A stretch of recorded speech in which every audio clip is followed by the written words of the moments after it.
आउ नाहांती भेटेरान अभिनेता राकेश कुमार। कर्कट रोग सहित दीर्घ दिन सह लड़ी शेष में हारिगले भेटेरान अभिनेता तथा चलचित्र निर्माता राकेश कुमार। मुंबई रे शेष निश्वास त्याग करिसेंती राकेश कुमार। मृत्यु बेलकु तांको 80 वर्ष होइतिला।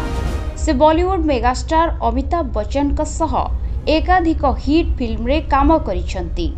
श्री नटवरलाल, खून पसीना, 2 और 2-5 एवं याराना भली चलचित्र पाई तांको सम्मानित करा जायछि। नवेम्बर 13 रे अंधारी रे तांको पाई एक प्रार्थना सभा अनुष्ठित हेबो। राकेश कुमार को वियोग रे बिग बी एक इमोशनल नोट लिखिचंती।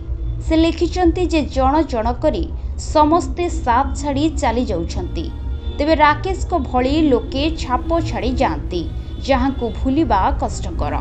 तांको लेखनी निर्देशनार भाव और संपादन को आदौ भूली हेबनी। राकेश कुमार को से जड़े दयालु मनीष भावे अभिहित करिसेंती अमिताभ बच्चन।